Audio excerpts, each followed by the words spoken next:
People are so funny. Where are you? Is it happening? What's going on? They're so cute. There we go. All right. Okay. We're on. We are.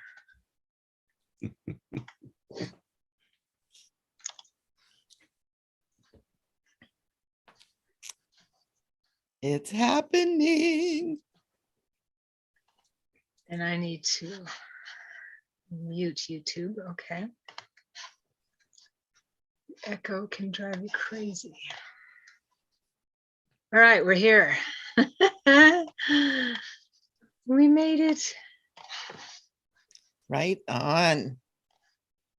All right, just adjusting my screen. Sorry, everyone. We are a little late. Not too bad. All right.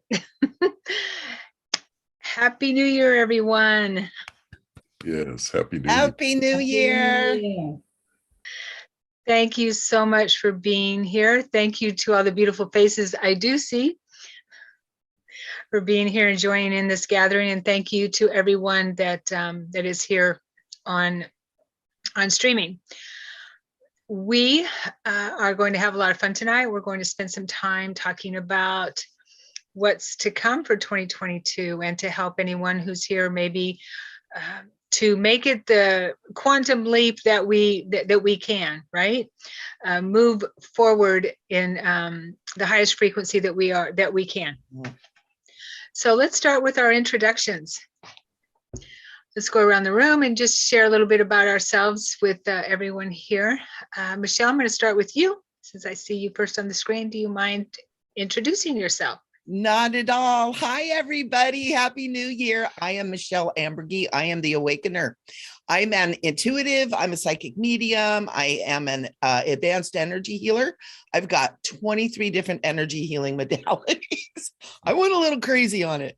I do life coaching. I actually wrote it down.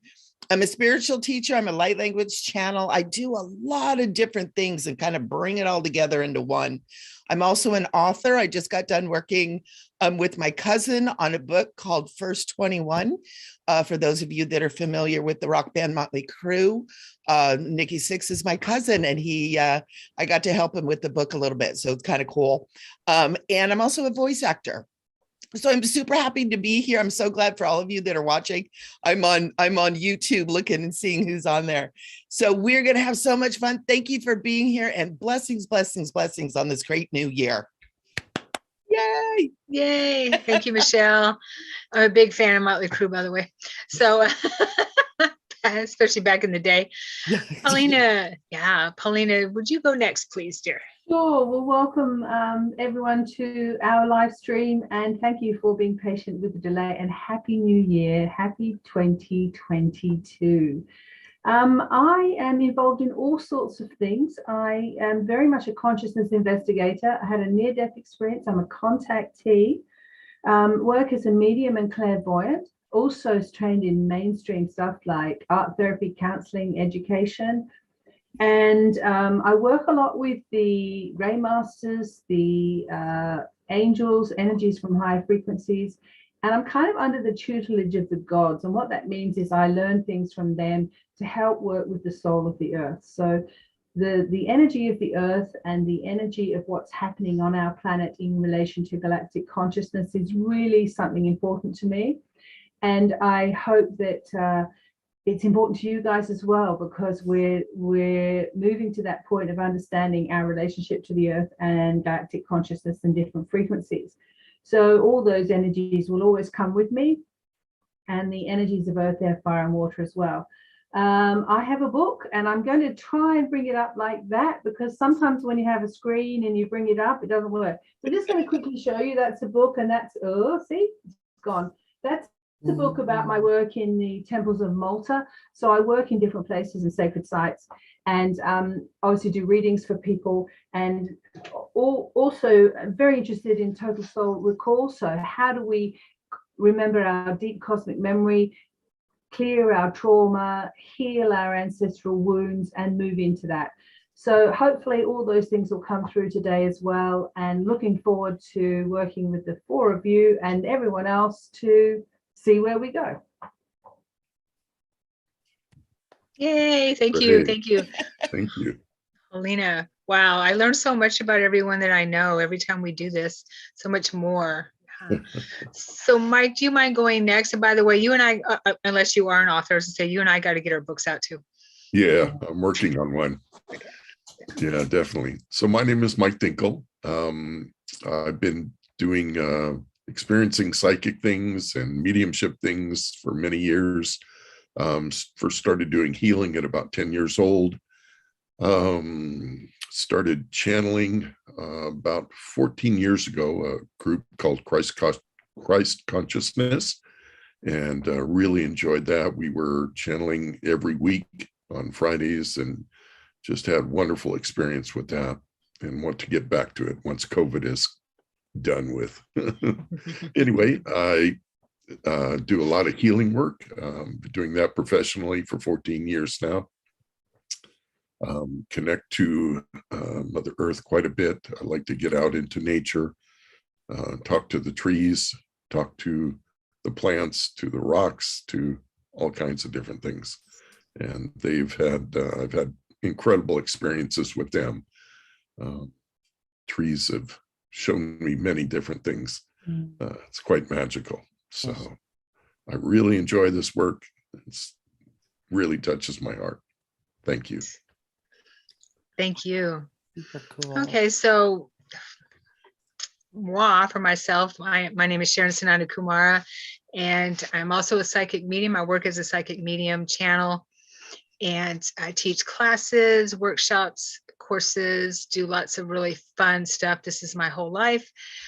And I'm so blessed. I feel so blessed to be able to work my passion, live my passion, and meeting such amazing people like I have here, and all of you out there too. Hey, Rev Ned. And just so many, every day I wake up feeling the energy and how blessed I am, even though, you know, when we're going through tough times, tuning into that and doing what you love to do makes it just, for me, I'm sure anyone who can relate, so much better. Okay, and I am in the stationed in the Portland, Oregon area.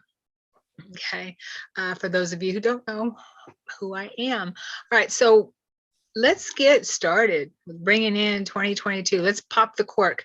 Okay, so who would like to go first with bringing through some information that they're getting? Because I know that, you know, when you work with higher beings and higher energies and or inner, whatever you want to call it, that you're probably getting information all the time, I would say, about, especially when we're going through challenging times, and humanity is moving up, whether we like it or not, moving up, shifting.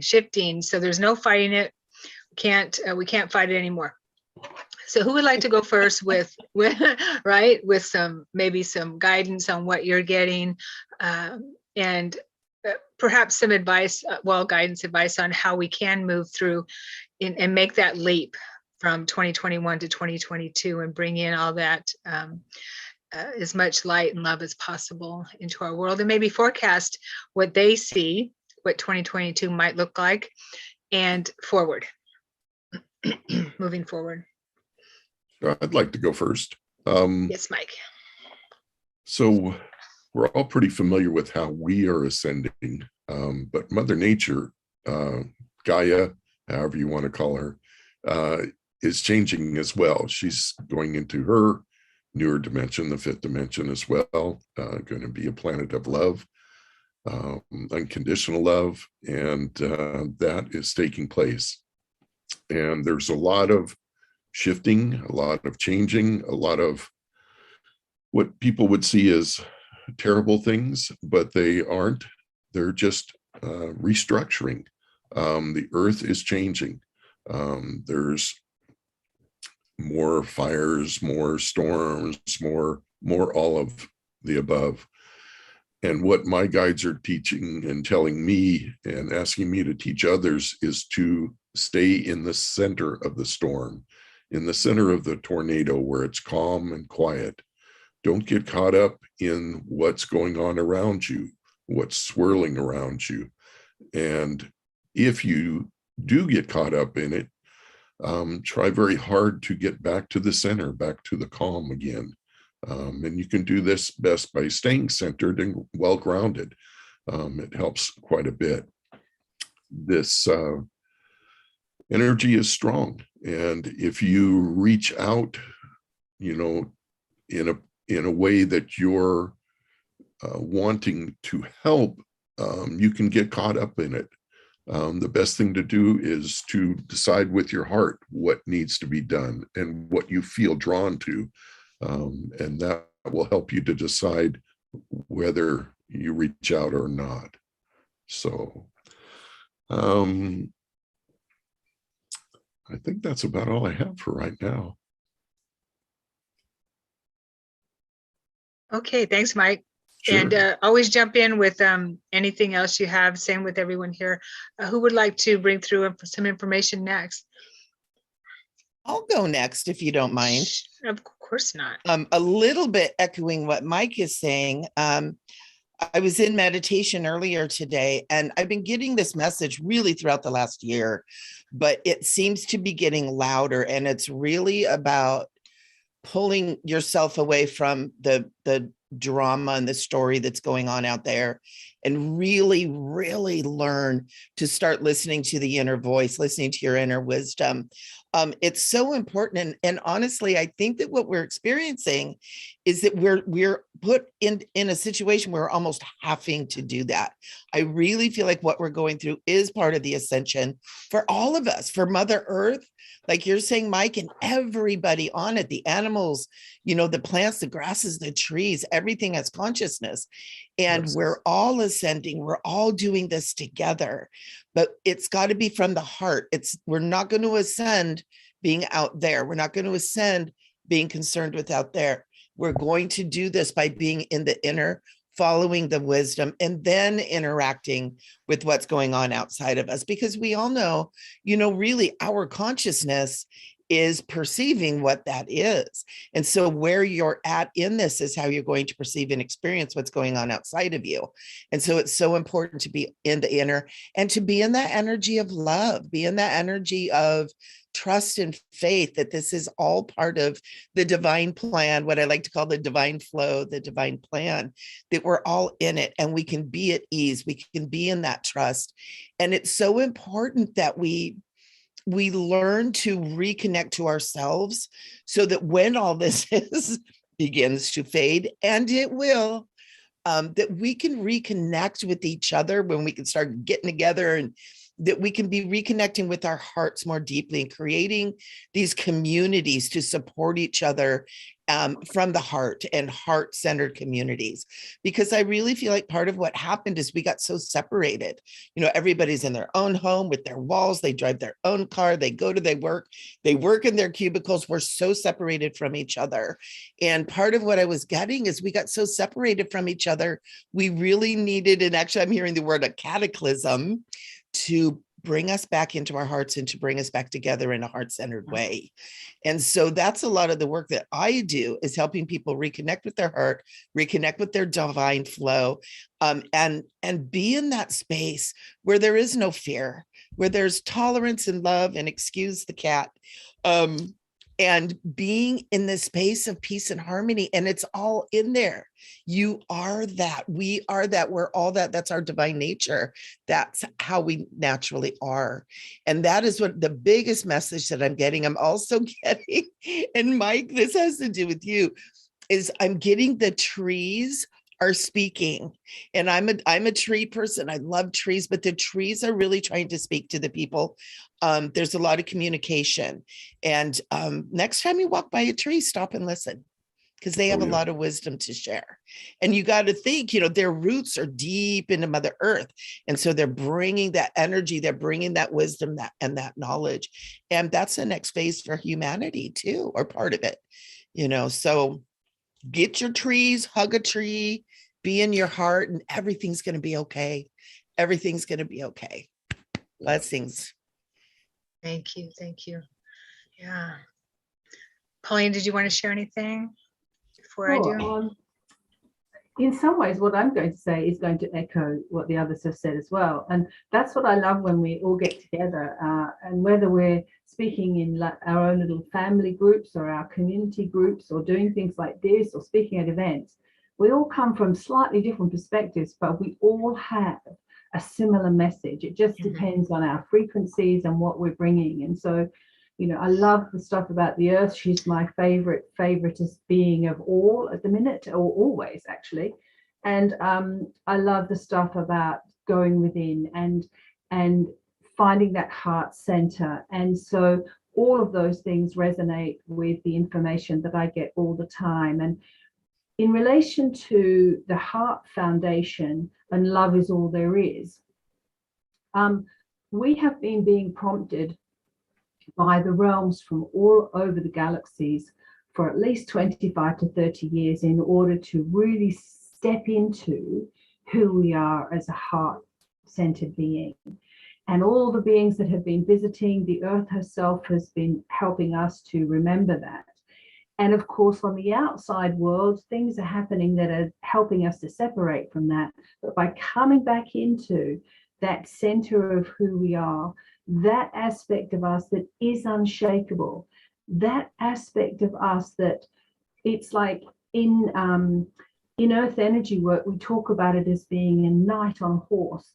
And if you're a knight on a horse, it doesn't matter what comes along, you don't fall off your steed, you stay centered. You're always in your center. And in Indian traditions and more esoteric traditions, that's about being in the now, in the moment, and knowing that we're not the body, we're not the mind, we're not the emotions. We are consciousness experiencing itself in however it's manifesting. And so the more that we can do that in this year coming and from now on, the more we can access our love foundation, the more we can develop our community centers. We have been isolated. Now's the time for that Aquarian concept of community. How do we come together and share with our tribes what we know and also what we feel in our heart? And it's more about what we feel in our heart. Often people want to share information, but it's that, who are we inside? And yesterday morning, it was like a strong message. Love is all there is. Now, in the 60s, we had all those songs, love is all there is, love is everywhere, and that's kind of a foundation for many people still, certainly from different bands and so on. It was all about love. And then we moved to something different. And there's been a change of frequency where that's got lost and people have been distracted. And if we want to be intuitive, and if we want to know our truth, intuition is really important to develop. Discernment is important to develop. So in this year ahead, think about how you can develop your intuition. How is that message true to me? Does it resonate in my gut? And if it doesn't resonate in your gut, then pay attention to it may not be the truth for you. And that's how we start to develop intuition, and also noticing how we feel as an experience in our bodies. And I've said feelings a lot because it's about heart-centered feeling. It's not about thinking and looking for information. It's about centering. Who are we? And noticing that on the Mother Earth as well, the trees are communicating, the earth is communicating, the birds are communicating, but also those veils that have been in place before, they are now moving and they're releasing. And so you may find, I do this all the time when I'm out in nature, the veil shift. And so sometimes the trees seem taller than another time, and sometimes they're louder when they're talking, and another time they're quieter and all sorts of more reserved. And pathways may look different from one day to the next. You may see there's lots of photographic information and video information of contact happening for people, but also angels in the sky, all sorts of things. These are signs that we are moving in the right direction. We are coming into who we are as glorious beings of consciousness that are being awakened to our galactic identities and our deepest power, most powerful, unconditional, positive, loving regard for each other.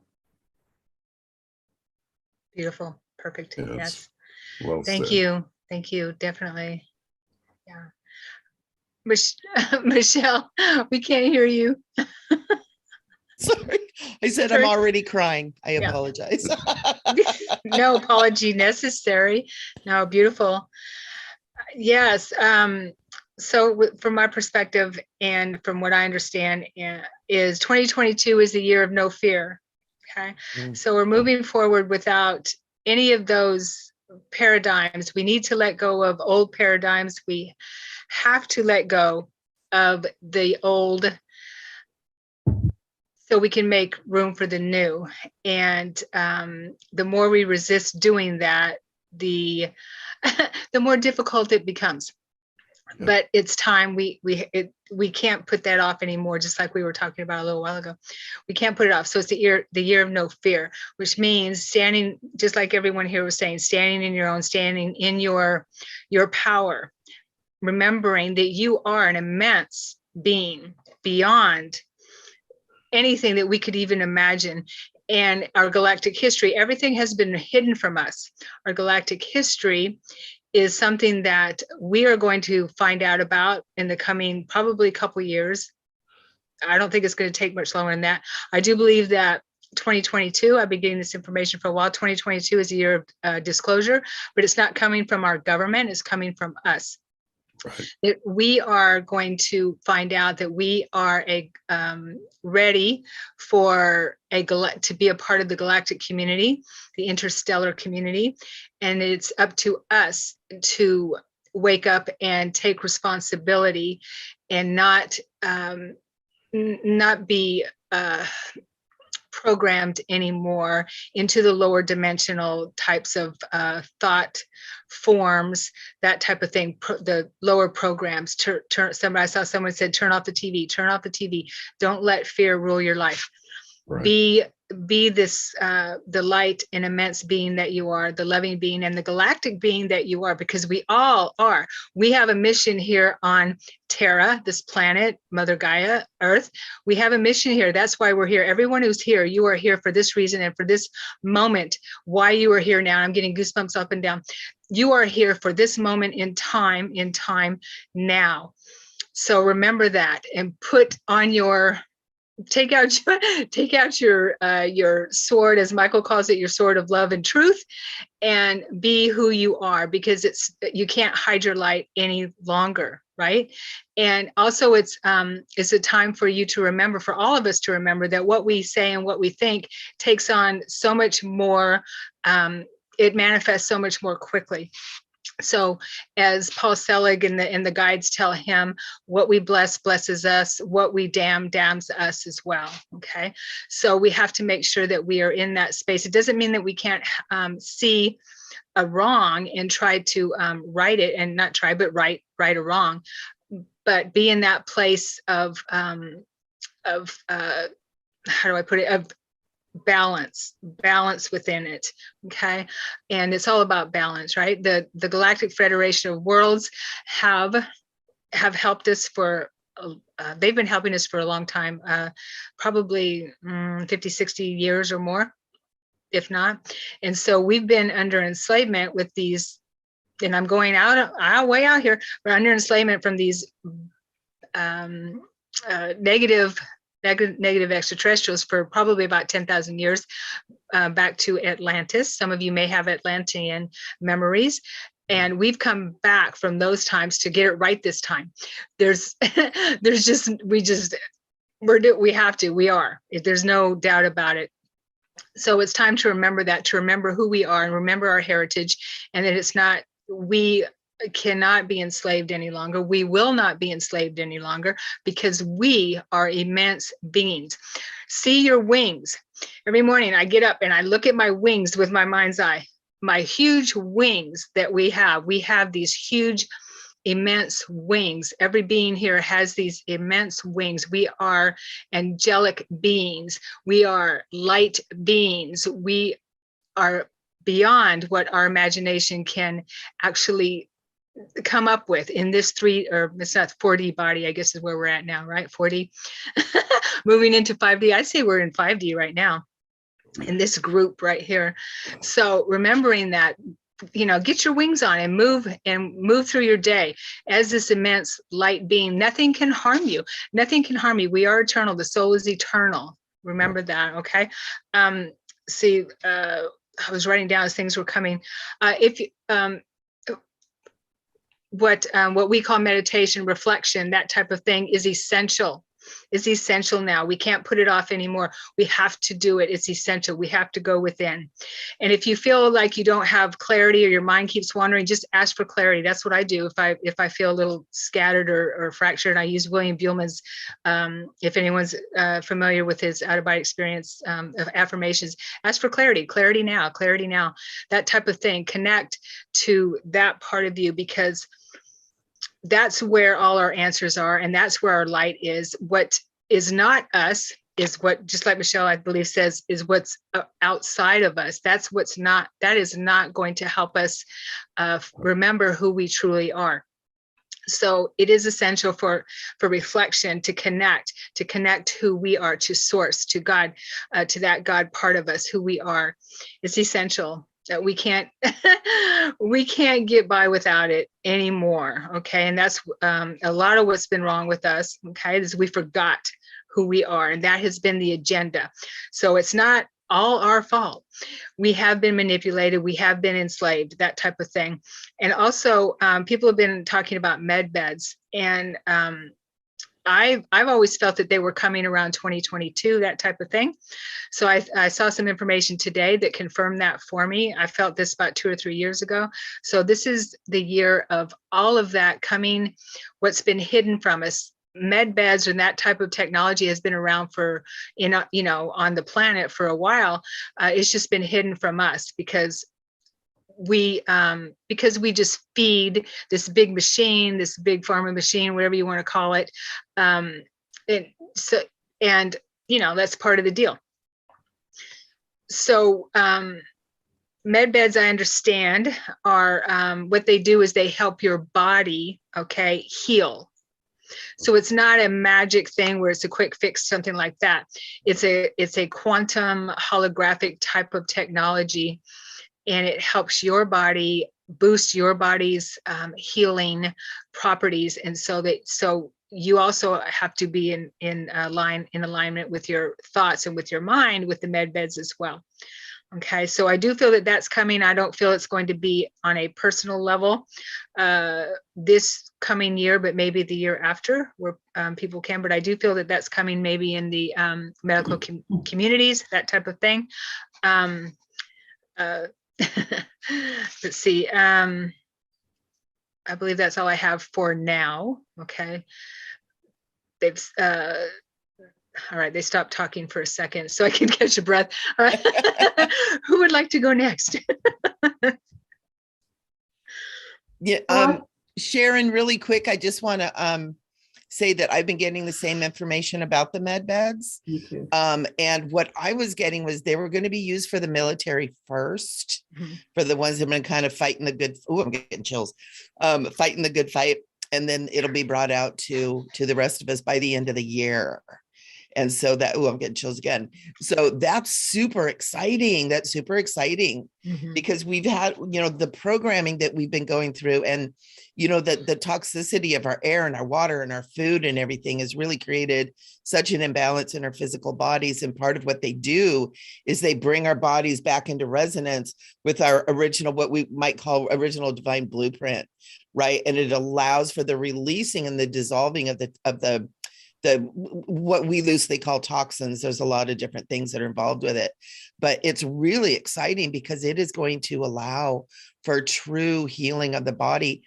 and mental and emotional too, which is, we understand is the core of a lot of the physical issues. So it's really exciting. And also, I want to add really quick, a couple people are making comments about their wings and just getting their wings. And I want to say, everybody right now, close your eyes and visualize your wings, because you all have them. Archangel Michael is saying you all have your wings. And he's like, visualize them from now on. He's saying from now on, just every day, like Sharon was saying, visualize your wings, because they are there. The more you bring them into your consciousness, the more powerful they are. And wings represent protection too. And so, because you can wrap your wings around you, and Archangel Michael is saying, and none of those little wings, get the big archangel wings. He's saying, because everybody has them, you all have them. So Exactly. Perfect. I would like to add something to what you both said about the med beds, because they've been coming up for me as well. And I think two things to add to that, which was said, but I'm going to say it in my way, I suppose. And that would be that our body is part of the DNA, but it's also holographic. Mm-hmm. And the planet is also holographic, so we have this relationship with the planet that was part of the design blueprint. And in our bodies, we have everything the same as what the earth has, and we have everything the same as what the cosmos has.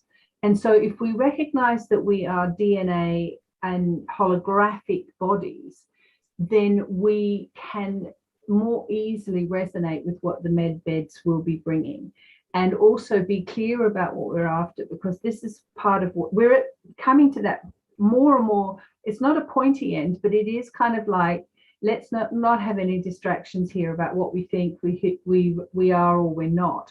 We are, if we're clear what we want and we're clear what we're after. That's one thing about the med beds that I think is really interesting. But I want to say something that may be feeling slightly weird, but that is that not everybody may have access to the med beds, because this is how things happen in the world, that not everybody has it at this point. Don't be distressed and feel like you're missing out, because there are many other ways that you can continue to heal, continue to process. Yes. And so keep doing your healing work, keep working with the vibrational essence of you. Don't let yourself feel like, how come I'm not having it and everyone else is? That's a polarizing thought that humanity is really working through at the moment. It's like, we're all souls. We are all divine beings. We all came here knowing what was going to happen. Maybe it's slightly manifested slightly differently to what we thought it was going to be, but it's manifesting. We knew we were going to be here. Love is our foundation.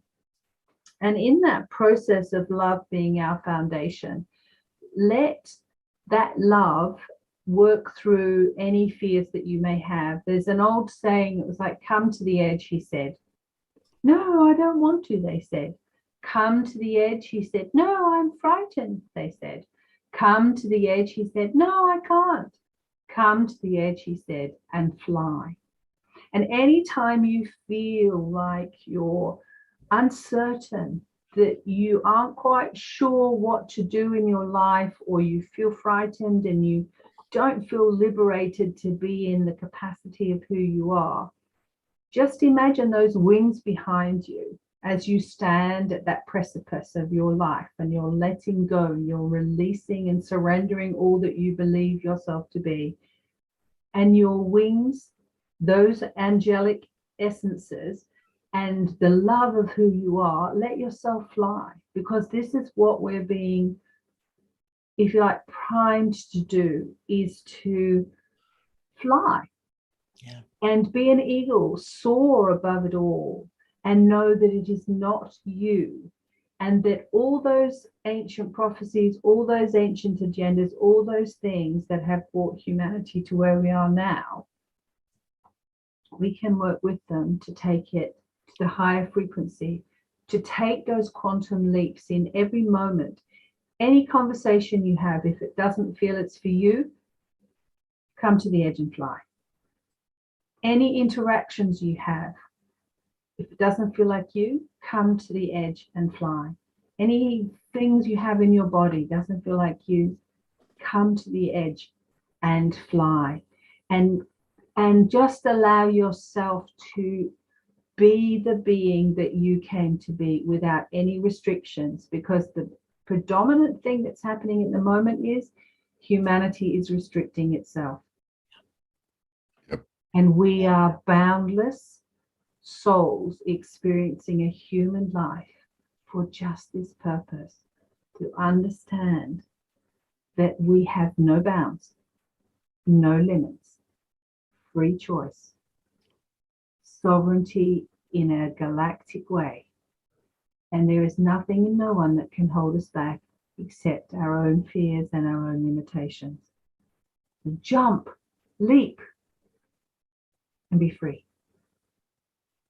Right. So good. Beautiful. Beautiful. Yeah, the one thing I've learned in doing healing work for all these years is that there are no limits. The biggest limit is this thing that thinks, oh, that's not true. That's not real. Those aren't real ghosts. You can't heal yourself, Sure, you feel better now, but when you get out to your car and get ready to leave, that pain's going to come back. And if you think that, it does. If you don't think that, it won't. And it's all about how we think about things. We are so much stronger than we're led to believe. So much stronger. There really are no limits. I've seen cancer, inoperable cancer, cured, removed. I've seen HIV cured. I've seen many, many things cured and taken care of because people believed in it.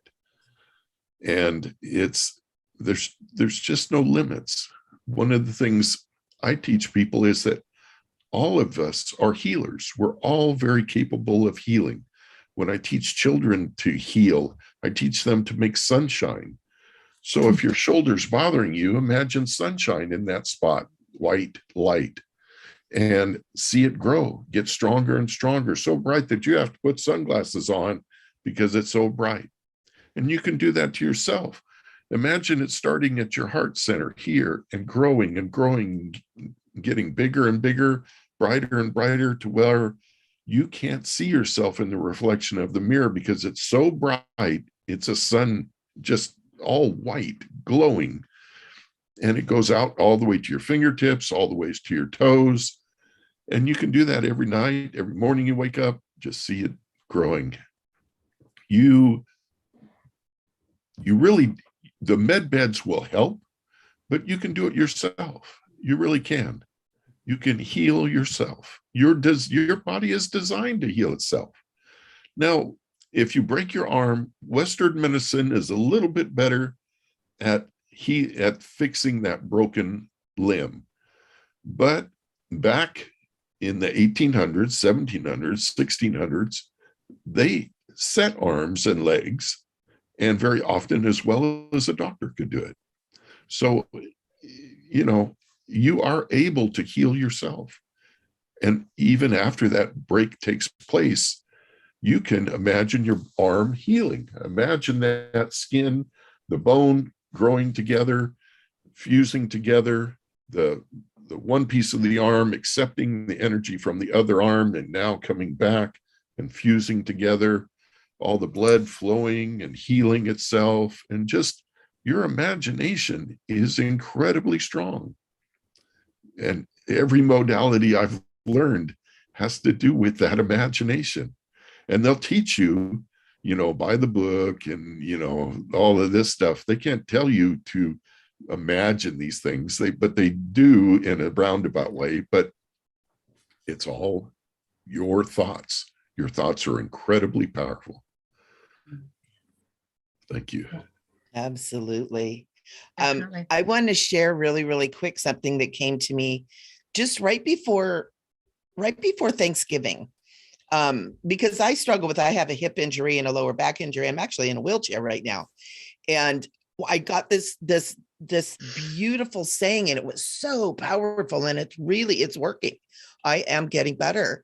And the word was, my body is a healing machine. It knows what to do. Mhm. It's already designed for that. And if we can get this out of the way, let this just believe in even the possibility. What if your body is a healing machine? What are the possibilities? If you can even go there with the mental thing, you will find miracles. And it is really helping. It's really helping. So, because before I was like, med bed.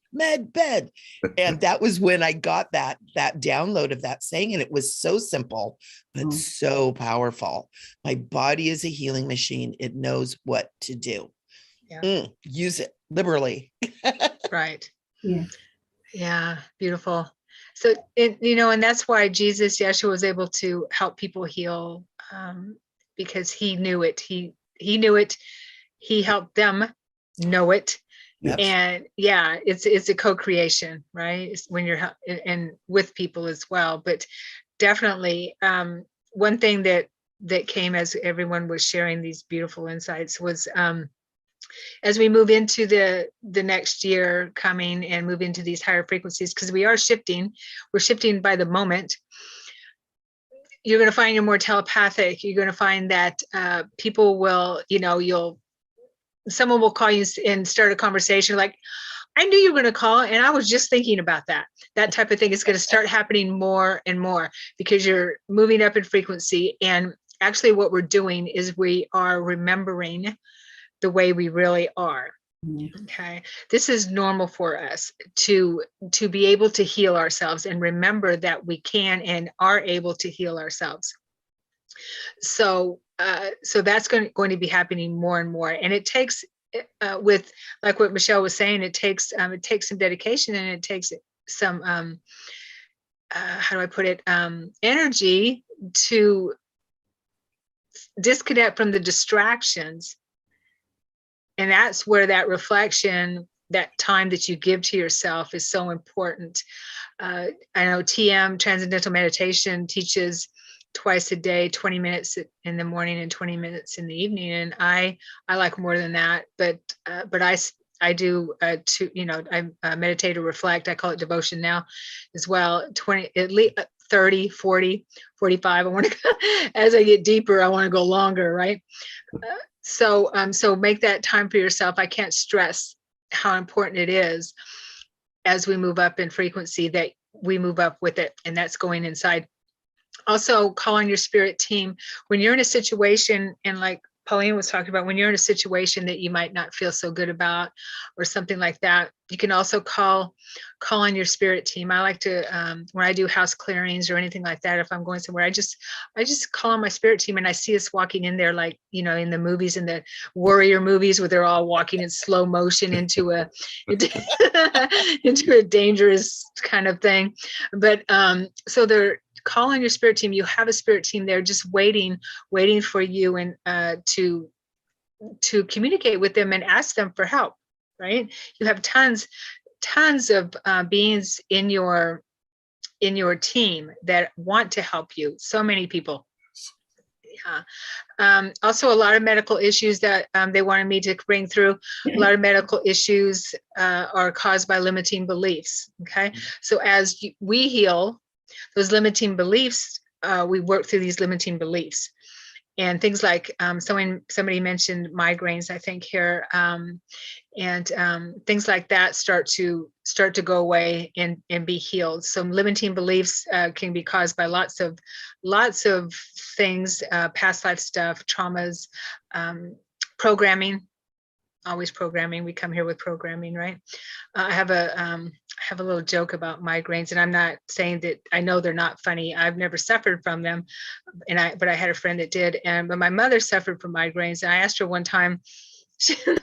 I said, "What did you do to get rid of your migraines?" Because it was when I was a little girl, I guess, that she got rid of them. She goes, "I divorced your father." And I can say that they're on their side. They know. So so that was something that she was hanging on to, whatever that was. my dad used to cheat on her, so she was hanging on to anger and all kinds of stuff that caused her those migraines. So there's also, to heal, is we can use laughter. There's a gentleman named Norman Cousins who healed himself from cancer with laughter. He was in the hospital, and he did not allow anyone in his hospital room that wasn't there to help him with laughter and to tell him a joke or something like that. So he healed himself from cancer with laughter. Laughter I guess that's what they call it.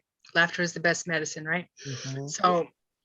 So making your life as stress-free as possible. I know we go through stressful times, but working through it with ease and grace is the best way for us to heal ourselves, as everyone's saying, right?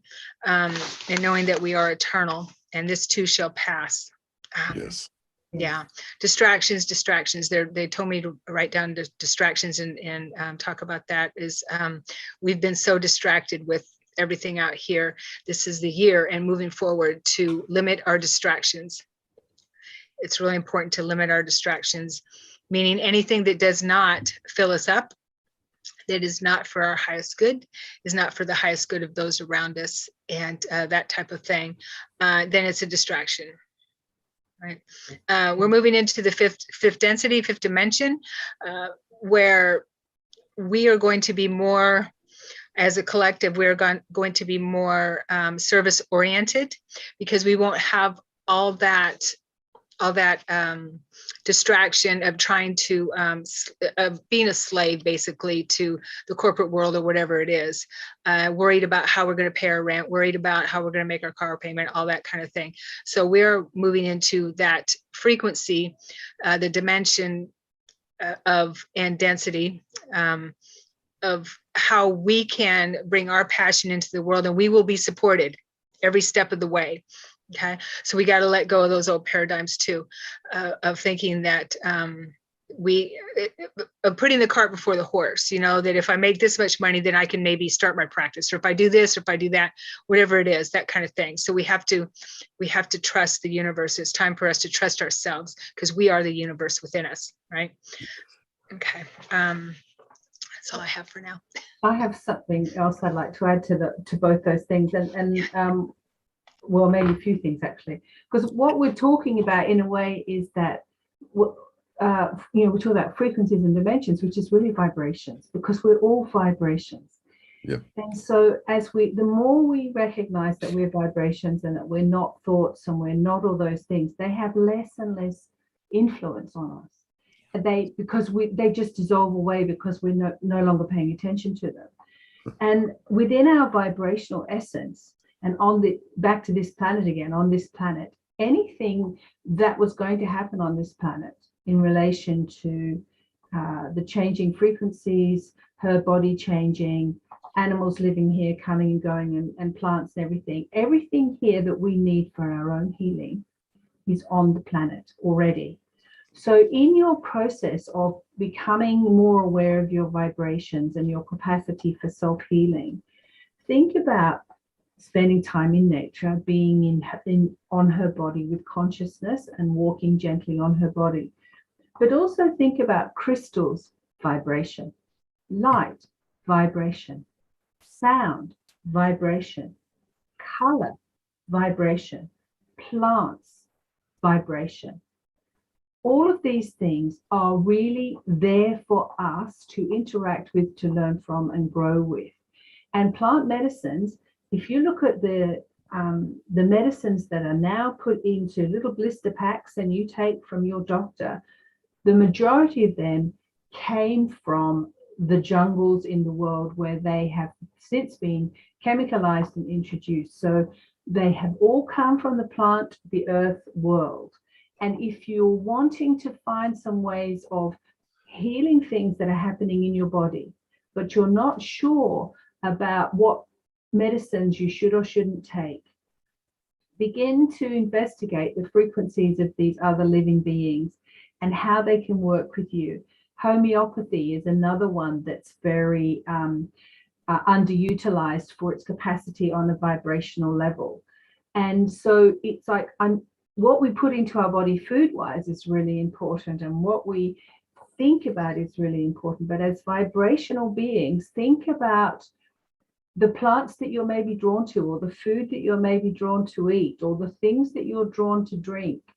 All of these things are ways that your vibrational essence, the person that you are, is communicating to you to say, this is okay for me. Now, if you're drawn to sugar, I wouldn't suggest. Sugar is a good thing to have a lot. And sugar currently is working in a really profound way to lower the vibrational aspects of who we are. So if you have a lot of sugar in your life, in the next few years, reduce your sugar intake as best you can.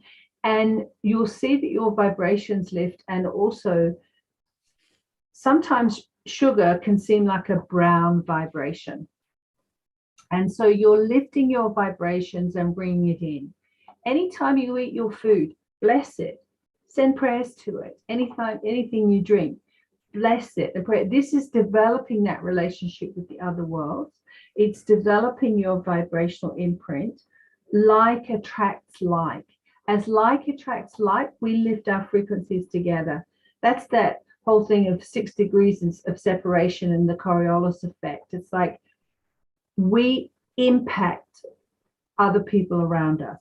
And as we heal ourselves and as we clear ourselves, we begin to change those around us just by changing ourselves. So we're focusing on changing ourselves, not in a narcissistic way, in a healing way, being aware of that vibration of who we are. And part of that healing comes into as well clearing our trauma. And in the last 25 years, particularly, and longer, the beings that have been coming to help us have been really encouraging us to clear past life trauma, to heal ancestral wounds, to cut ties to things that are no longer relevant to us, or bring in the new, recognize the nowness of it, and to really drop into the love foundation and vibration of who we are. And many people approach healing and approach spirituality and approach consciousness from the mind. They want to get it clear. They want to read a lot of material, listen to a lot of speakers, and they want to understand it. But it's also about dropping into the heart, dropping down. So drop your energy down into your heart, breathe into it, and let the vibration of the love help you understand. If you're out of your body, pull yourself back into your body. Many people, when they've been traumatized, when they're experiencing PTSD, when they're feeling like they're being triggered by something, the first thing we do is step out the body in some way, leave the body in some way. So call all those parts of you back. They might be 4, they might be 4 months, they might be 22, they might, depending on how old you are, they can be all parts of you, and they may be the masculine part of you or the feminine part of you or the they part of you, depending on what your belief systems are. They might be a galactic part of you that left. So begin to, in everything that happens, okay, is this a lesson for me and how can I embrace it? What can I do to co-create with the universe the fact that I'm a soul having a human experience, lifting my frequencies, participating in the changes on the earth, and developing a community that's loving, that's supportive, that's not polarized.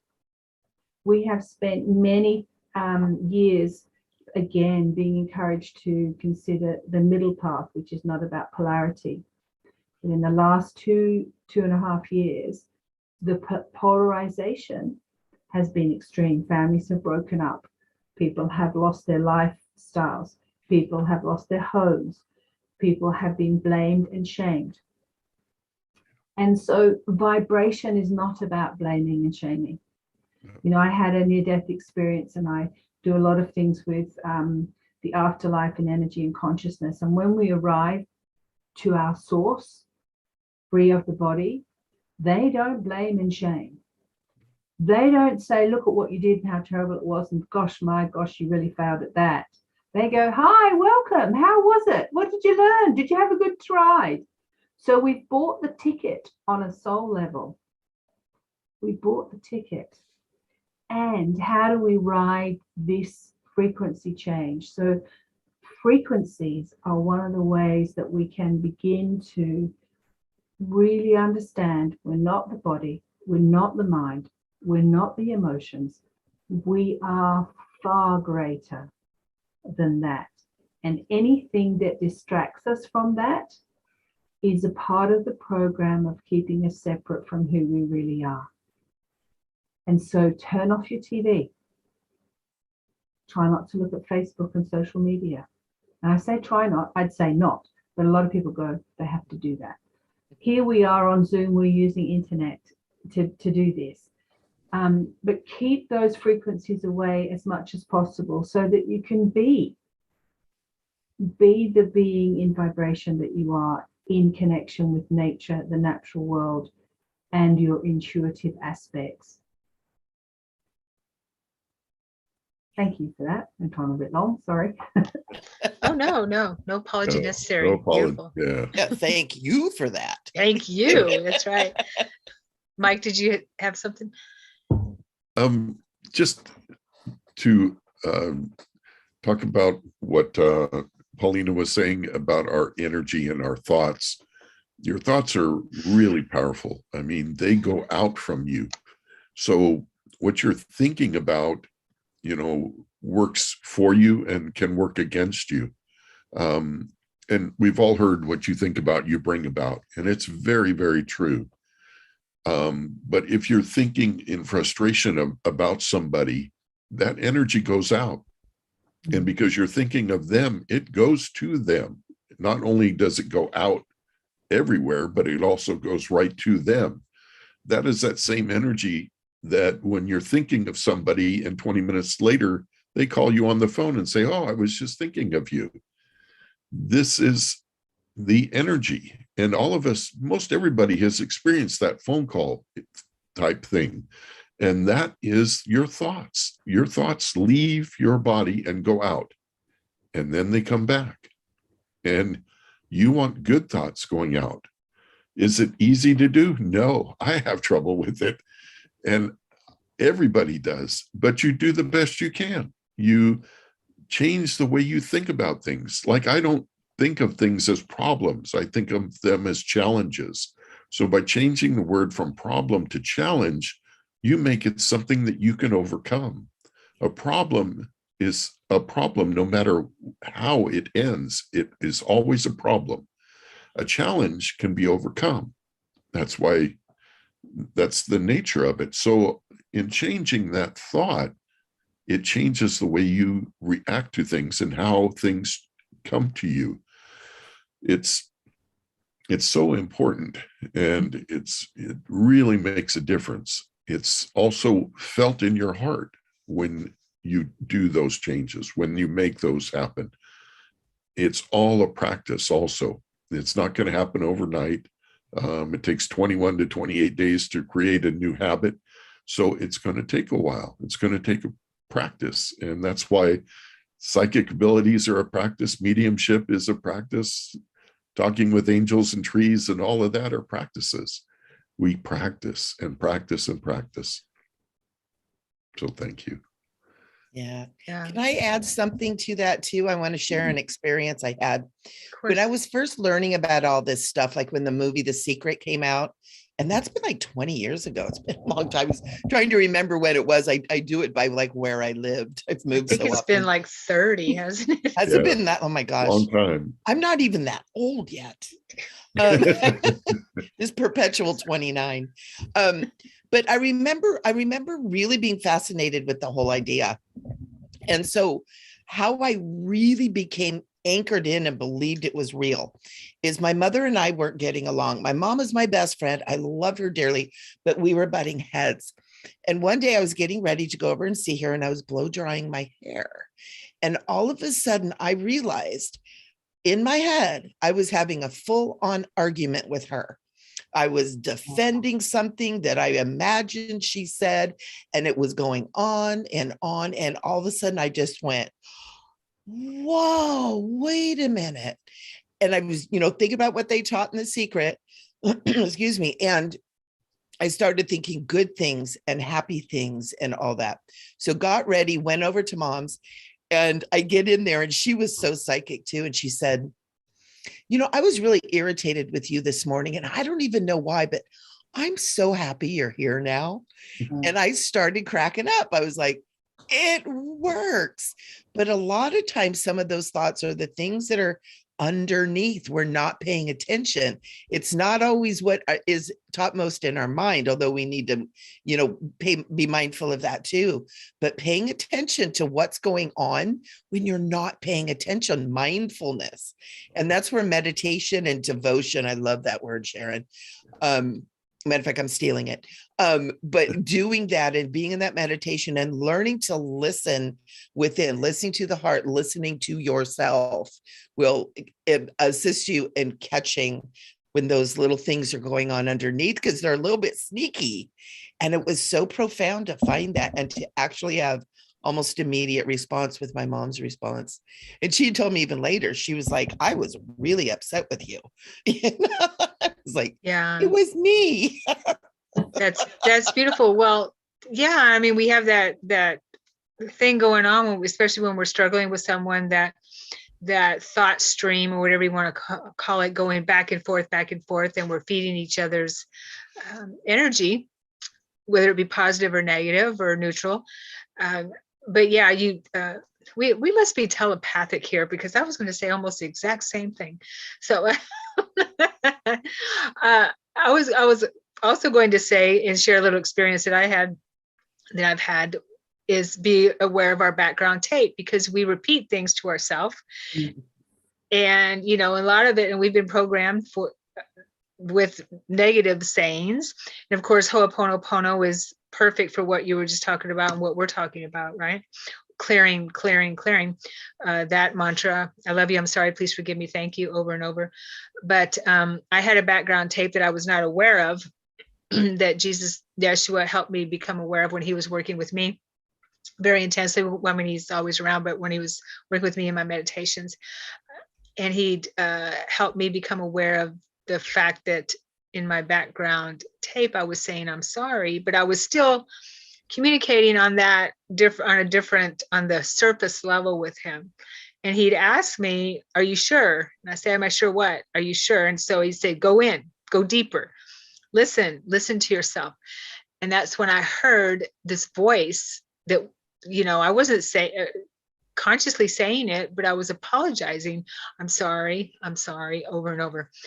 And he helped me to replace that mantra with another one, because it was a mantra, from who knows when, many centuries or thousands of years, who knows. But he helped me replace it with a more positive and expanding mantra.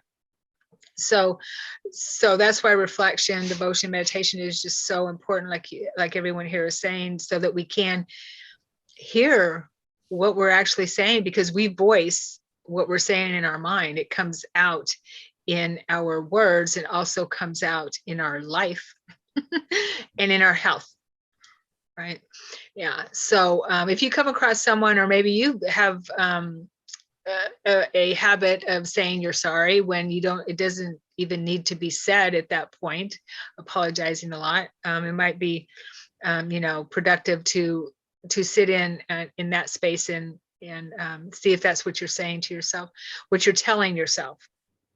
Because as we all know, whatever we put after I am is a lot of people have a problem with that Ho'oponopono part of it, is I am sorry. But in the books, what I hear is, what I've read is, if you do, just use the rest of it. I love you, please forgive me, thank you. That's all. It's all about it's just what you feel comfortable with. I also wanted to say that shoot, I forgot what I was going to say. It went out. Okay, someone else talk. All right, I'll get it back. When you're channeling, it just goes like that. That's why you have to write it down, right? Yeah. Okay. One of the things that I found with the work that I do is oftentimes people that are kind of like chronic apologizers.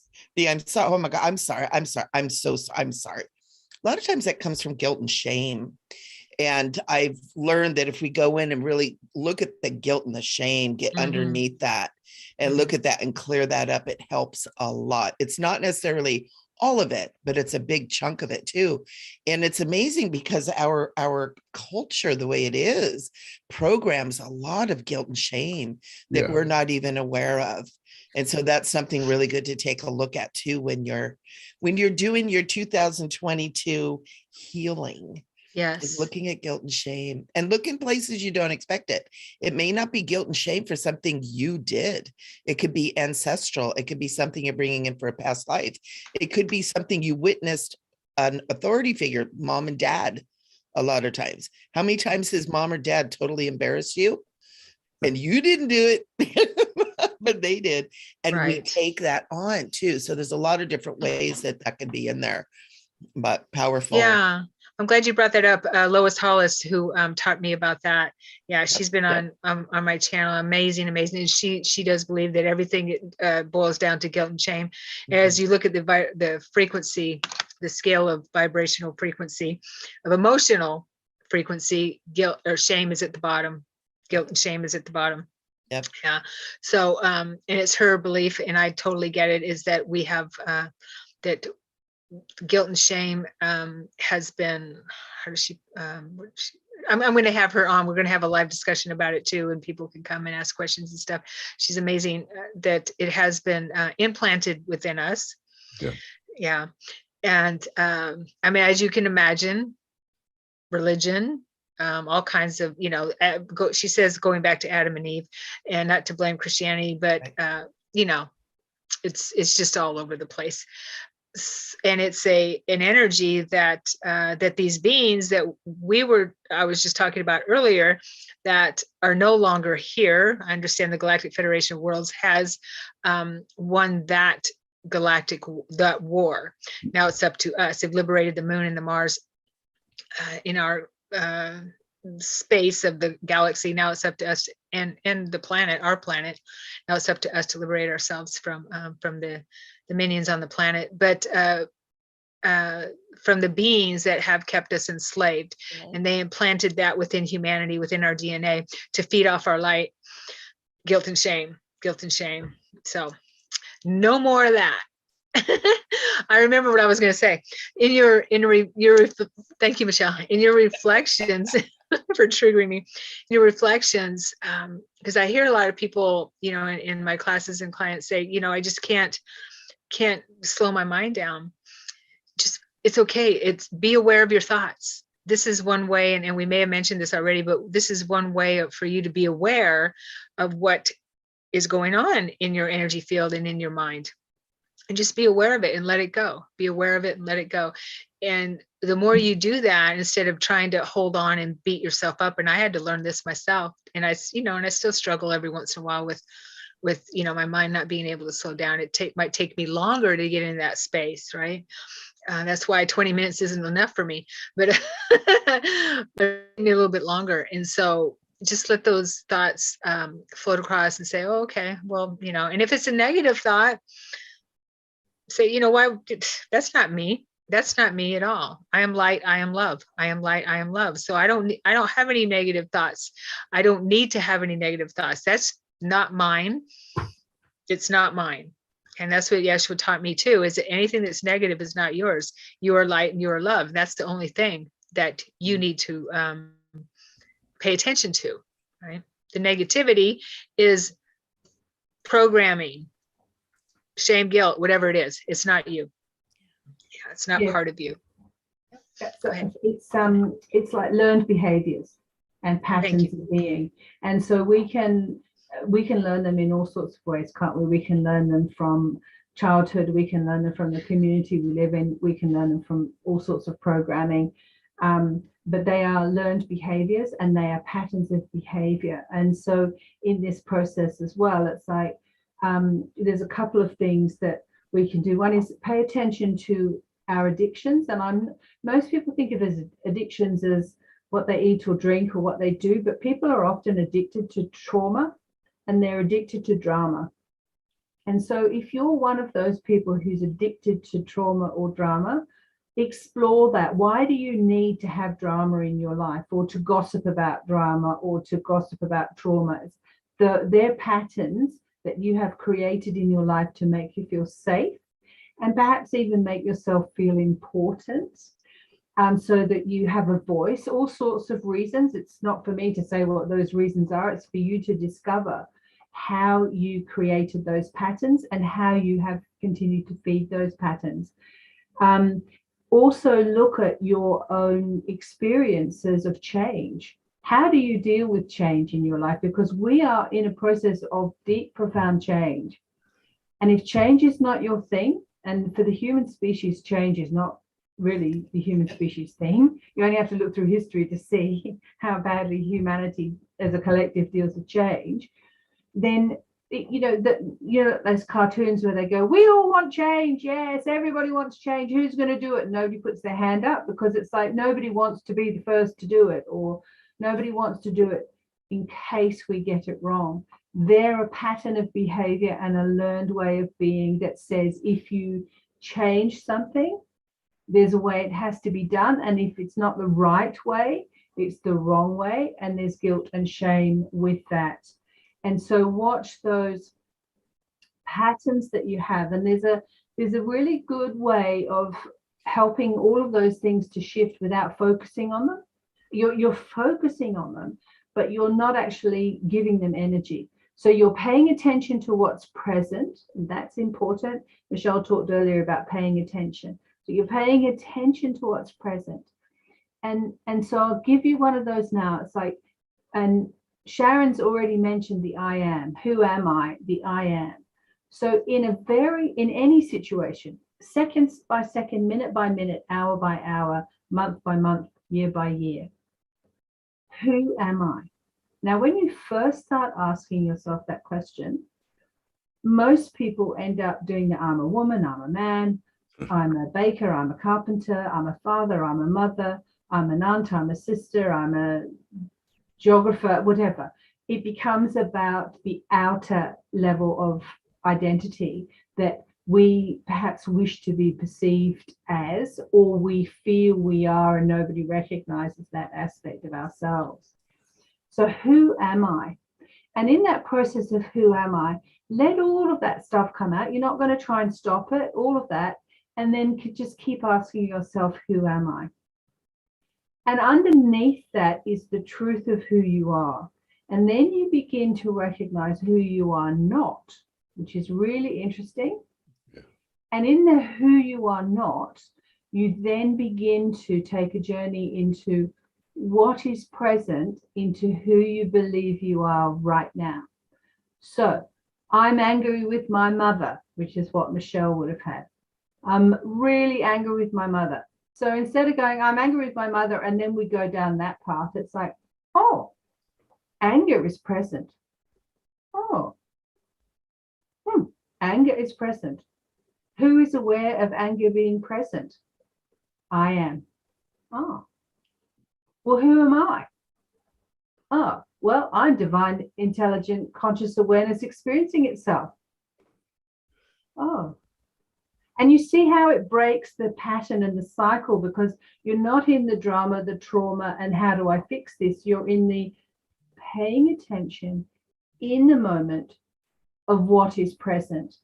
And with any emotion, sadness, happiness. And that's another thing that humans, that I've never in my life had a person come to see me or want to see me because they're happy all the time. I've never, ever had a person come to say, I'm really super worried, I'm happy all the time. So people take happiness for granted. Yes. And they don't know how to change a state to become happy, or how to interact with happiness to fully understand it. So even when you're happy, happiness is present. Again, we're not judging it, who is aware of it. And as we do the who is aware of it, and then we keep doing the I am that I am, then what happens is all of those energies begin to shift within us. So we're not trying to get to the bottom of them. We're not using our left brains to go, I am not that, or what do I? And consciousness and the angels come in, and it's like you breathe through each one of those, and that energy leaves the body, because everything that we feel and experience is a manifestation of energy. And we are not that energy, but we have developed a belief that we are those things. So in this process of understanding who we are not and who we really are, contact the breath, the who am I not, and there's some techniques to help you not be attached to those things. When you come up with a fear of change, who is aware of the fear of change? Oh, well, I am. Okay, who am I? I'm not fear of change. I am divine intelligent awareness experiencing itself. And when you do that, a subtle change and then a more profound change begins to happen. Oh, something just fell in the room I'm in. In a significant thing I just said. That was an exclamation point right there. That was awesome. Right? Yeah. Beautiful. Thank you, you. Paulina. Yes, thank you. So yeah, as we were talking, of course, all this stuff, I'm sure for everyone that comes to you, just adding on a little bit, we get attached, right? We get attached to so much in our life, and letting go of our attachments is what Yeshua told me. And I'm going to say that a lot, has taught me what keeps us actually coming back to, and keeps us attached to things that maybe are no longer working. Right. Yeah. So attachment is big for the human condition, because we are actually meant to be in movement. The human body, the human condition is meant to be always moving, and that's why this phone just went on. That's weird. Another exclamation, maybe. Okay. Right. Oh my gosh. And so, excuse me, just 1 second. Somebody's talking about. I don't know what they're talking about. Okay. So anyway, let me get that thought back. So attachment, yes, attachment. We have to let go of our belief systems. We have to let go, like we talked about earlier, old paradigms, because it's time, because they're not working for us. And humanity is going through a dark night of the soul. And as we heal, and we talked about this earlier, as we heal and we move up in frequency, those around us also, our ancestors, it moves forward and all around us, and people change exponentially. And it's what I was taught was it's squared. Okay, if two people heal, then the people around them, it's squared, and it's squared out, that kind of thing. So that I can't express enough how the way the human condition is not normal for us. What we're talking about and moving up is actually normal. It's normal for who we are. We are immense beings. And the Galactics have said, if anyone listens to Lena Denon or anything like that, I've had so many confirmations on her experiences with the Galactics. She works with the Palladians and all those beings, that we have 22 galactic star beings in our DNA within us. Wow. Yeah, 22, which means that we're royalty. That's what they call it, royalty. That's what Alex Collier calls it. We're royalty. That's why these negative beings have wanted to keep us enslaved for so long, have tried to keep us enslaved for so long, because they know how powerful we really are. And now that we're waking up to how powerful we really are, there's no stopping us. Right? Wow. There's no stopping you, no stopping us as a collective. So the more work we do, and the more that we don't let division, the negativity divide us, because we're all in this together. We can't let anything divide us. We have to step into our light, into our love, and it's time to step, like Paulina was saying, step out of our comfort zone. And there was lots of tools there to do that, and our attachments to what we're comfortable with, because that's not, if it's good for us, that's fine, but it's not what is going to work moving forward, and it will not help us make that giant leap into 2022 and forward. Okay, so we are at about 5:32. Does anyone have any questions for all the beautiful people here? Let's see. Dana says, I apologize a lot when I was married to my narcissistic husband. I love not apologizing now. I bet. Yeah. Good for you. Well done, you. Yeah, that's amazing, Dana. Mhm. I had a relationship with a narcissist, and I came out of it a chronic apologizer for Yeah. many years. I get it.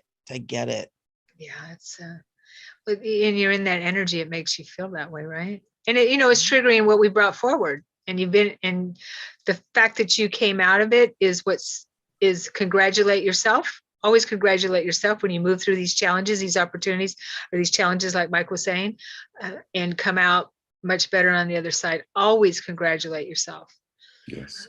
We don't do that enough. We don't congratulate ourselves enough for where we are. That's another thing, is we need to congratulate ourselves for where we are, how far we've come, right? That's such good advice. Yeah. I know so many people, and a lot of it is kind of my family, but they're so stuck on the past, what happened in the past. Mhm. Holidays get together, everybody wants to talk about what you did and what you did. And I was just like, this year I went, I'm not doing it. Yeah. Good. I'm not doing it. I just didn't want to bring that in anymore. And it was fine. You were fine. They're still talking to you? So, as far as I know. Okay. Yeah. Okay, so Corey, hey Corey, sorry, she says great advice. Thank you, Corey, for being here. And Oana, unfortunately, we all want everything yesterday. Boy, that's the truth. At least I know I'm not a very patient person. Mhm. Yeah, that was.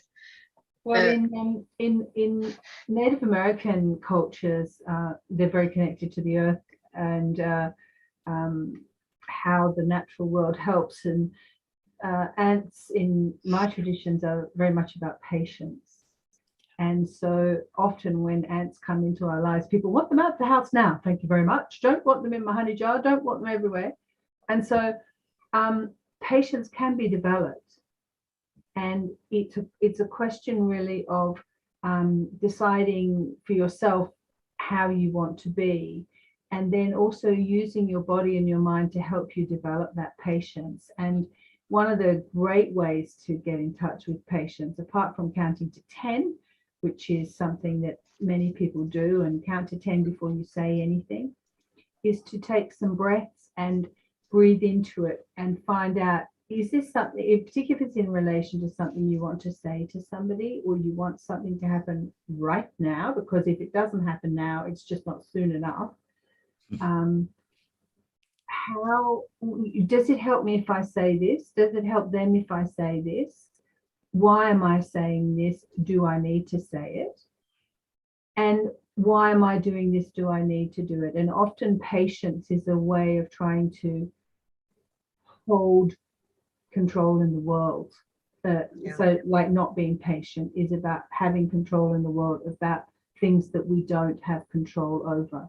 So I've recently been helping somebody who's moved to a new area and felt really strong guidance to move to that new area. And then when they got to that area, things went a bit pear-shaped, let's say. And then an illness kicked in and some other things. And so what that's placed them into is a sense of doubt around, am I in the right place? Maybe I shouldn't have moved there. What am I doing wrong? And it's not happening quickly enough. And there's a lesson in there about patience and about right time, right place. Or as the Scots used to say, what's for you will no go by you. So what's for you will not go by you. It is yours. The energy is there for you, and the patience, more patience that we have and settling in, we can feel that resonance in us. So I hope that's of help to that person who was talking about patience, and maybe to all of us, because we all have that now from time to time. Especially with spiritual progress, I think we all, I mean, we tend to compare ourselves to others around us, and in the World Wide Web, we see a lot of people out there that are that we can connect with, that we feel are spiritually evolved, and we're like, why can't I be like that, and why can't this? So but we have to remember, everyone is at their own pace and at their own level, and all of us are exactly where we need to be, whatever it takes. Okay. Now, as we were talking about earlier, moving into the next frequencies and moving forward, we can, I feel this, we can, how do we put it, fast track our spiritual progress, because we, if we don't work on what doesn't serve us anymore and let go of it, then it'll be fast tracked for us, and it won't be as pretty as if we're doing it ourselves. I found that out. Yeah. It was called The Quickening Dark Night of the Soul and all that kind of thing. So thank you, Paulina. Okay. So Michele. Can I speak really quick to Michelle Coleman? Oh, you were just going to say that, weren't you? Yeah, and I was wondering, is that you, Michelle? Did you write that? But it's a different Michelle, because she spells her name just like you. Yeah, I know, she's a 1L. So she says, you are wonderful. Thank you. When I visualized my wings, I immediately got emotional. Yeah, Wings came up for absolutely. me in meditation just a bit earlier today, along with a lot of what you. Oh, nice. Go ahead, Michelle. Oh, and well, I was just going to say, Michelle, I got really, really strong that those wings are representative in an energy around you that is your divine nature, and lean into that, sister, because it's amazing. And when you learn what the wings and the angelics and all of that is about, ooh, I'm getting total chills. Woo. Yeah, do it. It's so beautiful. And also Archangel Michael is saying, call on me. He's saying, talk to me, call on me. The angels are waiting for you to step into your place. Ooh, that makes me emotional. Angels are waiting for you, Michelle. Go get them. Yeah, they're waiting for all of us. Nice, yeah. Beautiful. Yeah. Beautiful. Thank you, Michelle A. Thank you, Michelle C. Thank you. Michelle 1Ls. Mm-hmm. All right, Ricky Coleman, can you say a bit more about disclosure? I can speak to it, what I understand. If anyone else wants to speak to it, yes, please do. So what I understand is that there are many galactic brothers and sisters who are working with us, because we are them, they are us. Just like we said earlier, that we have their heritage in our DNA. Okay, so they are in higher density.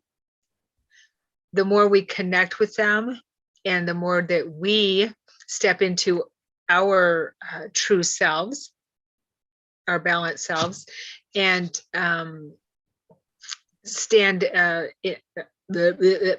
and don't fear, not be in fear constantly, kind of thing. Don't let the narrative of the day guide our thoughts, our actions, and those types of things in fear. The more that we can connect with them. And so that's what I keep getting, is that disclosure comes from us. It comes from within. Our governments, those who whoever they are that say they're going to be disclosing whatever information about UFOs and things like that, we can't count on that. We can't count on people that are in these positions to tell us the truth pretty much about anything. We found that out. And we already know that. I've known it since I was a kid, not to trust anything like that. But we can't rely on that. That's why we need to do our part to bring integrity and that type of thing into our local communities, like Mike was saying earlier, to our local communities, step out of our comfort zone. But as far as disclosure goes, I've seen it for a little while, but I see in the next maybe 2 years that we will be walking hand in hand, step by step, with our galactic brotherhood and our sisterhood on a conscious level. Okay. And we already do on a higher frequency in the next, the frequencies that we can reach in our reflections, in our devotions, in our that type of thing, meditations. And we'll do a little bit of a guided meditation here at the end too. So that's what I'm getting. I'd like to speak to that, if I may. Yes, please. I've had contact most of my life with different beings in different frequencies and different galaxies. And I've also spoken at many conferences about those experiences and other things as well.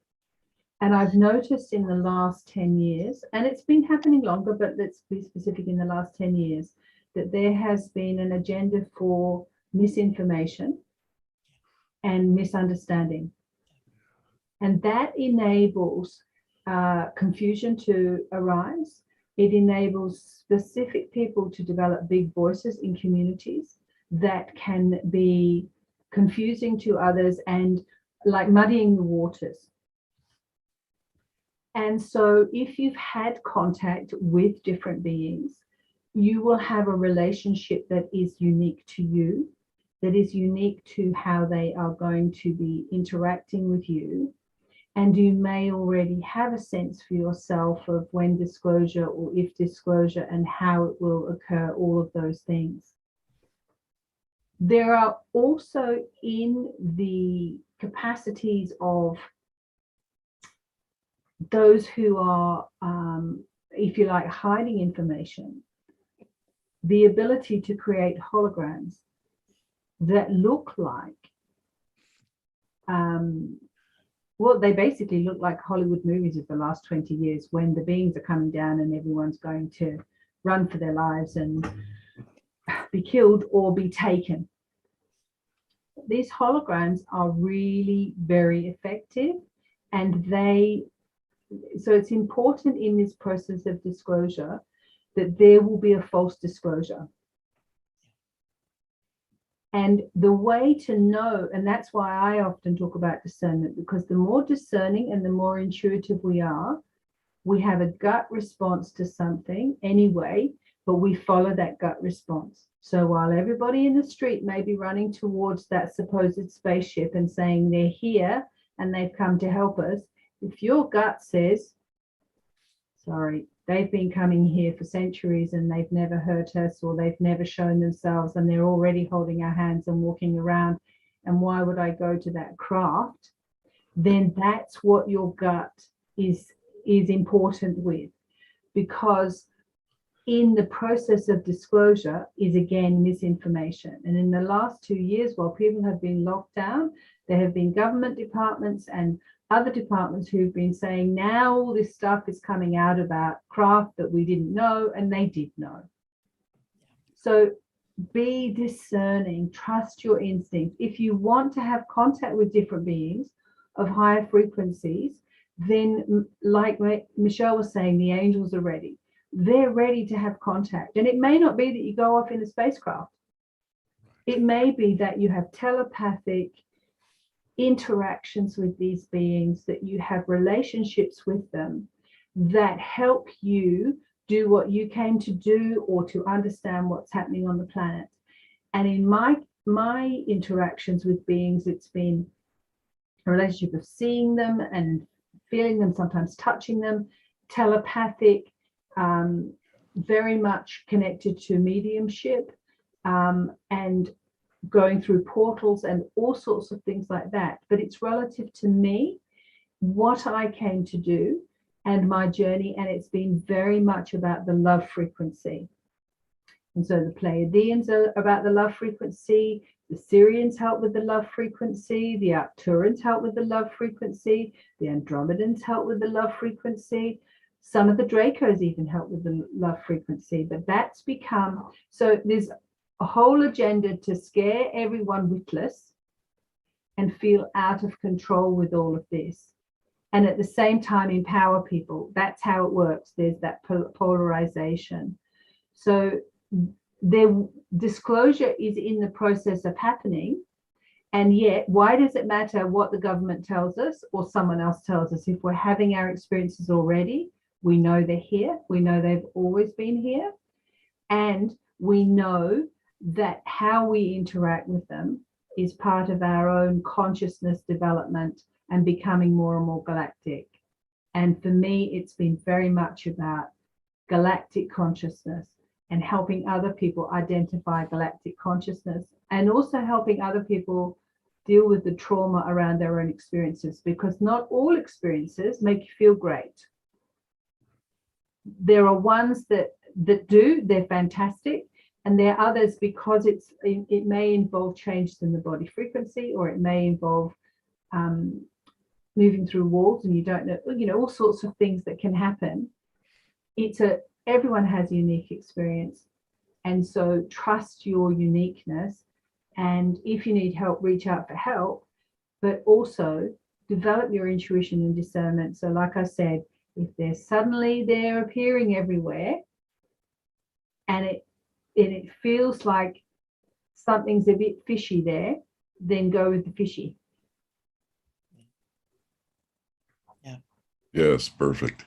Yeah. So as we've been talking about going within, that applies here as well. Mm-hmm. You can tell when somebody is lying by going within. You can feel it. And that's where all of this disclosure is going to come from.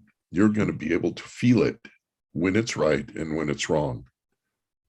Now, they have never landed, well, they've landed spaceships, but they haven't come down and walked out of spaceships to usher us in.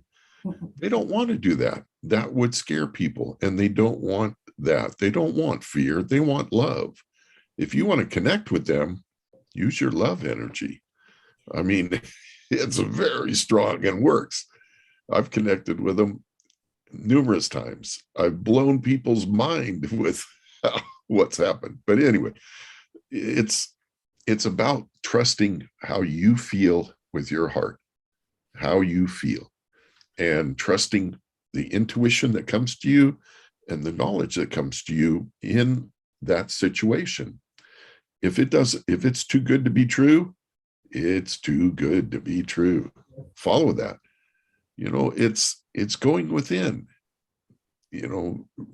watching these things happen on TV or on the internet or any number of things.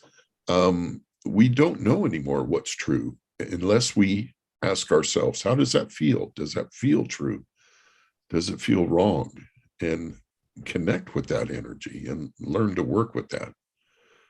So there's my 2 cents. Nice. They've told me, my guides and these beings, the higher beings, have told me when we're in fear, they can't see us. Wow. Yeah. When we're in that energy of negative emotions, fear, and all that kind of thing, they basically can't see our light. Yeah. And that's how they see us. They see our light. Yeah.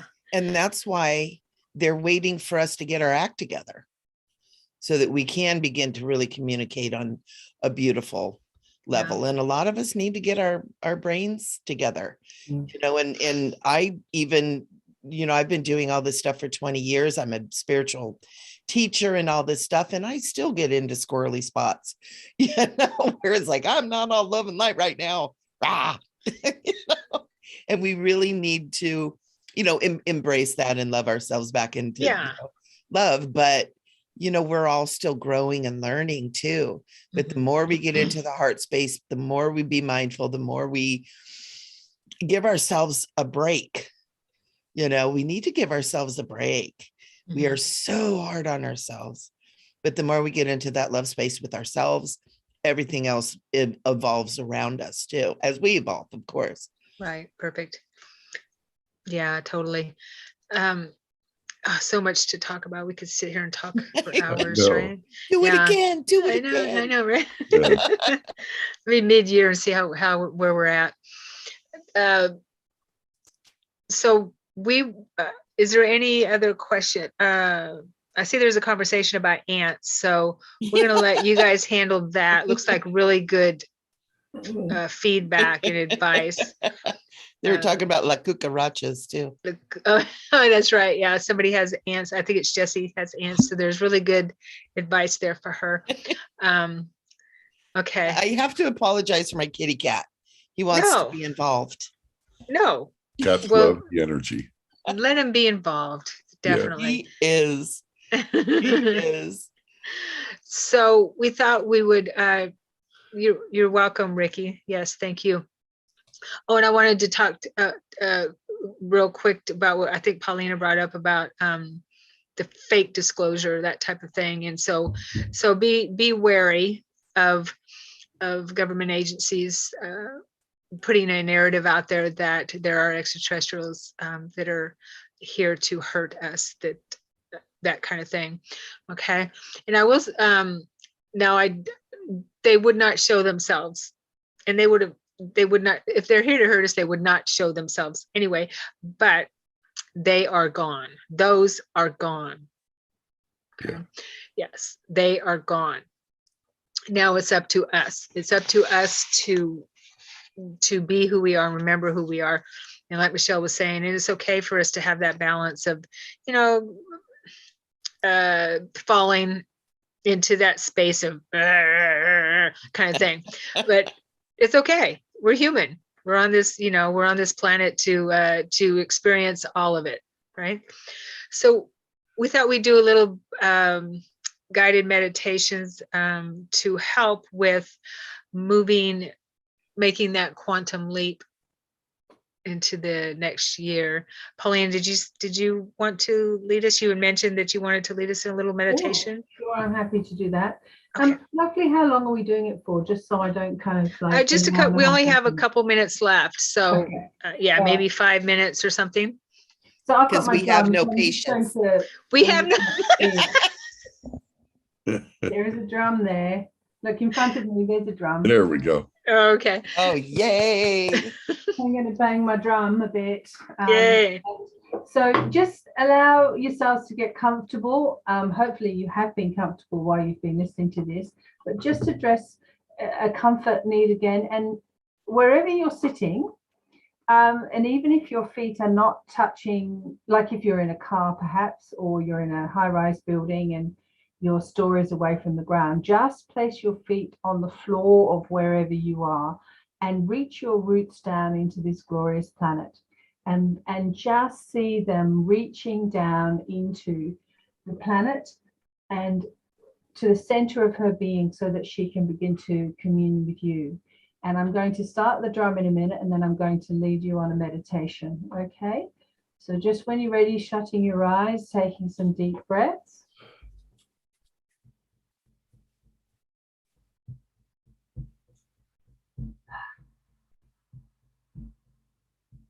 And each breath you take, you're feeling more and more relaxed. Each breath you take, you're feeling a strong communion with Mother Earth as she reaches up through your roots into the base of your feet, into your ankles, into your knees, up into your hips, And these large joints, the knees and the hips, and the ankles as well, often feel difficulty being a 3D human. Allowing the energy of Mother Earth to just dissolve any pain, any crystallization, any frequencies that are difficult for your 3D joints to currently embrace. Moving up that energy now into your pelvic area, your pelvic girdle, your tailbone, beautiful Mother Earth, up into your internal organs, in your stomach,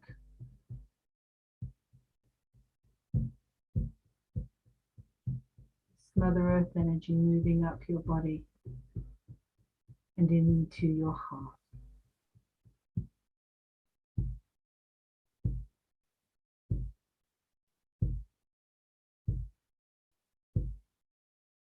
Feeling it resonating in your heart. Every heartbeat, Mother Earth, is just being shared with your body, with every cell, with every atom of your being, every particle, every DNA essence.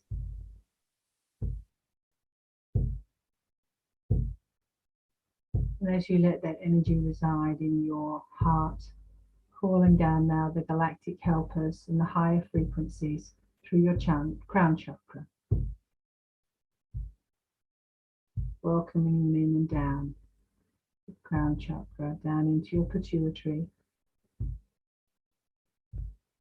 your third eye, your throat chakra, letting them mingle into your heart center so you can feel the presence of the earth and the galactics within your human frame.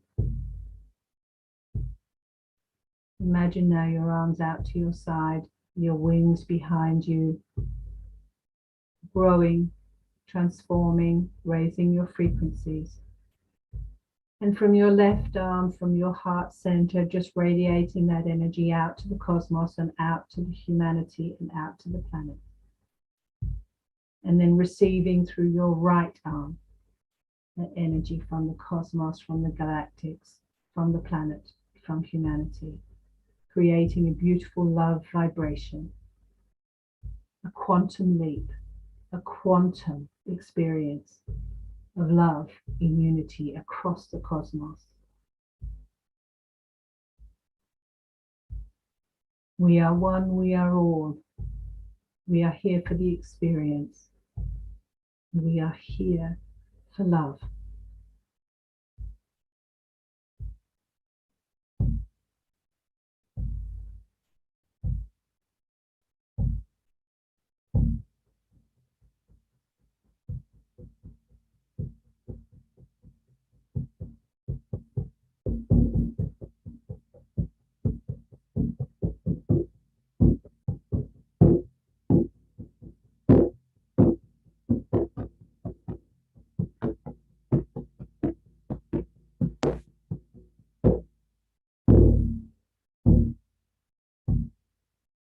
Bring your frequencies back into your body, drawing them in through your crown chakra, up through your feet, in through your arms, into the heart. You are a heart-centered being. Take some deep breaths and feel that body as a heart-centered being. Knowing this body is coming with you for this journey, changing, transforming. But as this quantum leap takes place and the vibrations within you change, all is well. All is centered. And you are all that is. Take some deep breaths, and when you feel ready, opening your eyes.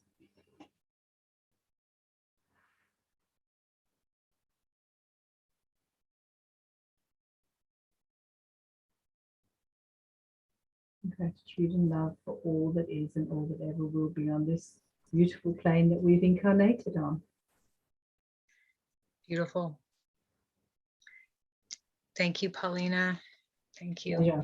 It's beautiful. Yeah. Okay. Back down to earth. thank you everyone for being here. Let's go around the room here, the screen, and share our information, our contact information, and if we have anything going on that people might be interested in. So Michele, I'll start with you. Let's turn the mic on. I do it all the time. I crack myself up. You're not the only one. Again, I'm Michele. I'm known as the Awakener, one of many. And you can contact me at my website, micheleamburgey.com. And I think it's right on there on my little screeny dealy there. So you can contact me there. I have all kinds of information. All my classes are going to be on the calendar very soon. I'm just getting ready to get them up there. And I'm just launching a membership site where I'm going to be able to bring a ton of content to you guys, and be able to have it available in one place. Because one of the things that's getting a little squirrely is Facebook and communicating that way. And so I'm creating a community in another way. And so I invite you guys, not quite ready, but it will be the beginning of February. And I just invite everybody to come on over and let's play, because that's my thing. I'm all about the laughter and the fun and the playing and seeing the joy and love in everything. And, you know, I can get serious about the serious stuff, but my thing is about the enjoyment of it all. So I invite you guys, and I just want to thank everybody on this. I told you, he owns me. I'm just going to share this really quick. He has a big white angel on his chest. Nice. And so when we got him, my granddaughter named him Mickey, but as he got bigger, I saw this huge angel. So now he's Mikey, Archangel Mikey. So that might be why he feels like he needs to be here with us today. Of course. But come play with me. Yes. Right. Yeah. Paulina, would you go next? Sure. I have a website that you can put my name in, Paulina Halford, or theearthwhisperer.com, because also known as the Earth Whisperer.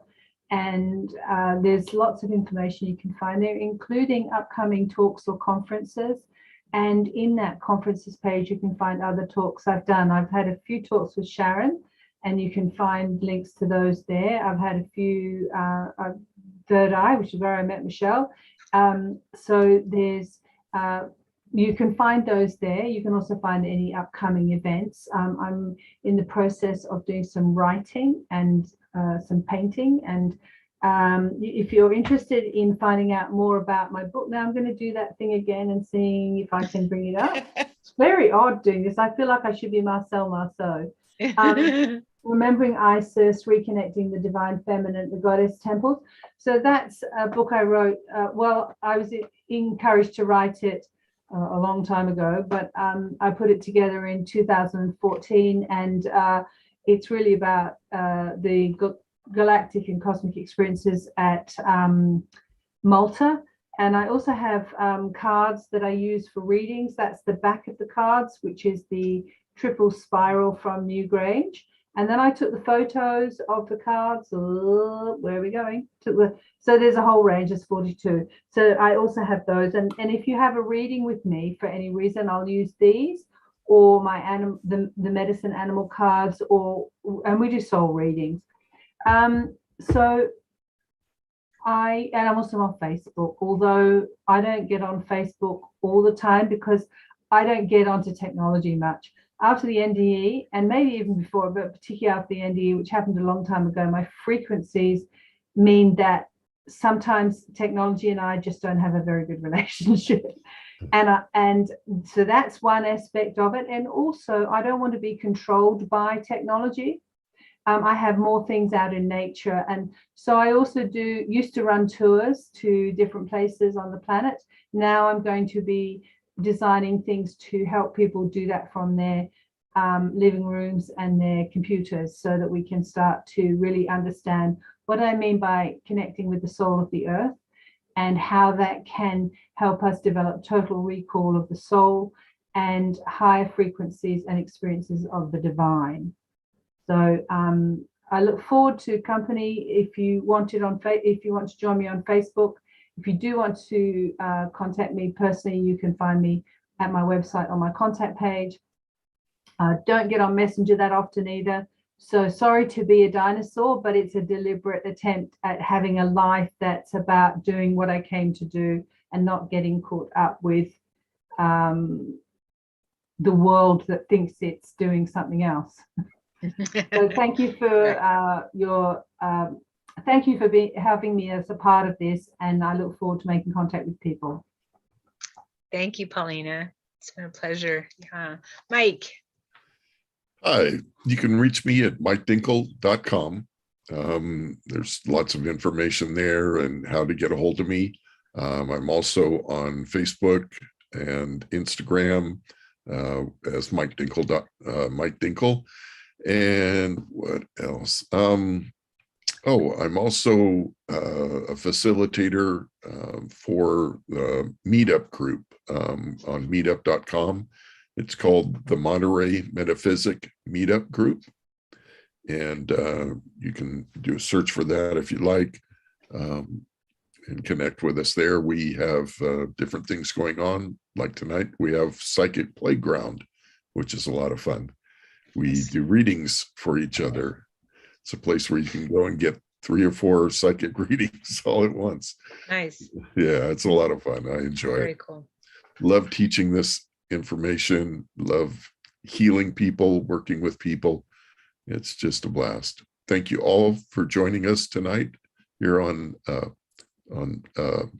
Zoom and YouTube. And thank you to this panel for getting us together and enjoying our company together. Yes. Thank you. Thank you. And for those who don't know me, I am Sharon Sananda Kumara. My website is sharonsananda.com, SANANDA. And I will put everyone's information in the details below, so you don't have to worry about that. I am a psychic medium. As I said, you can find everything I do on my website. I do have a psychic and mediumship development course coming up January 9th. There's still spots left, and it is a 4-week course. So I'm really excited about that. It's for all levels, from beginner to advanced. There are some advanced exercises at the end of the course, so it'll be a lot of fun. And we will also be practicing readings as well. Okay. Anyway, thank you everyone for being here. Thank you, all you beautiful people. And remember to shine your light as bright as you can.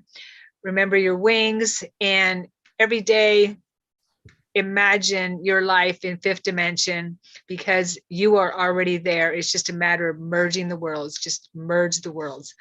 And we love you. I love you. Mike's got his wings on. That's awesome. Nice. That's how quick they get there. Bam. I know, right? Okay, everyone, go shine. All righty. Bye-bye. Bye.